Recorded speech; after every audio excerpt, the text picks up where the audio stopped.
What's up, YouTube? Okay, so I recently posted a video saying, will I make a series about mental health or about relationships? And I put a poll on my Finsta and had people decide, and mental illness won by a lot, or mental health won by a lot. People want to hear about that, so I decided to start with that. And to kick off this series, I decided to tell a story about an event that occurred a year ago on November 12th that really changed my mental health journey, I guess. So yeah, I guess here we go. So basically a year ago on November 12th, I tried to kill myself. And a lot of things go through your mind before trying to kill yourself, and also a lot of things don't go through your mind. Also, when you try to kill yourself and you don't succeed in killing yourself, a bunch of things happen, a lot of consequences, a lot of repercussions that I didn't think through. So I just wanted to make this video to talk about the things people don't talk about when talking about like attempting suicide. So yeah.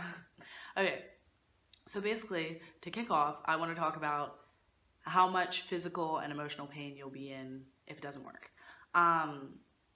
So basically, no matter what you do, if you're trying to kill yourself, you have to do something drastic. And usually dying is painful to an extent, unless it's like a certain thing like a heart attack or something. Well, that's still painful, but like it's over eventually. But for attempting to kill yourself, the most popular ways are usually extremely painful. And so if you live through that pain, people have to revamp you. For me, it was super painful, but it was more painful them trying to resuscitate me. I don't know if I use that word correctly. Bring me back, get my body back to homeostasis. I'm just kidding. But yeah, that's what people don't talk about, is that like, if it doesn't work, you're gonna go to the emergency room, and it's not a very fun process at all. For me personally, I was in the emergency room for 3 to 4 days.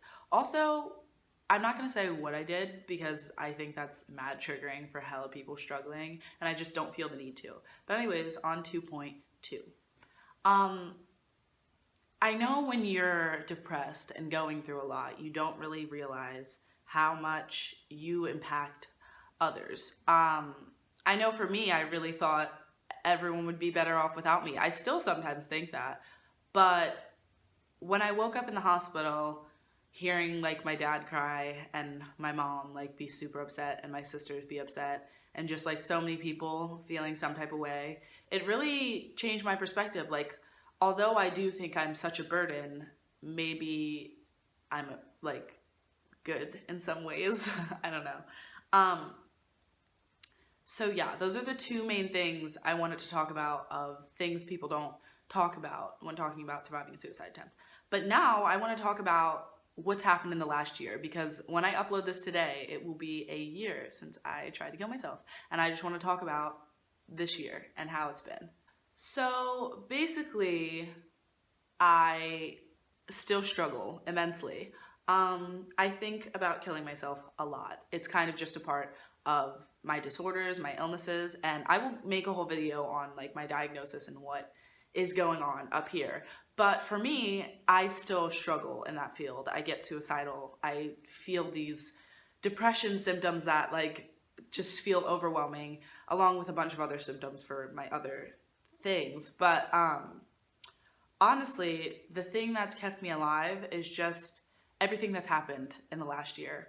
For me, I turned 18. I got some piercings, some tattoos. I also went to a music festival for 5 days. I went to London. I celebrated so many holidays. I got to hang out with new people. I started college. I met new people there. And there's just so many experiences that I wouldn't have been able to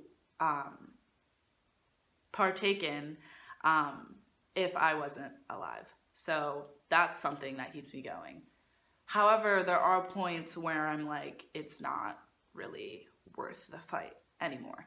And a lot of people always say it gets better. And I really, for a while, I didn't mind that expression, but I don't like it, because people saying it gets better makes it seem as if you won't have that level of a bad day again.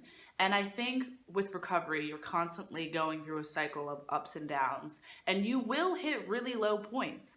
But a quote that I think I made up, but I might have read it somewhere, so I don't want to take credit if someone finds it somewhere. But I always say, if you experienced your worst day, it cannot get worse the next day, if that makes sense. As in, if you hit your lowest point, it can't get any lower. So I don't think I've hit my lowest point, even though I know I try to kill myself and all that jazz. But I don't think that was my lowest point, because I'm here and I made it and I'm looking to the future.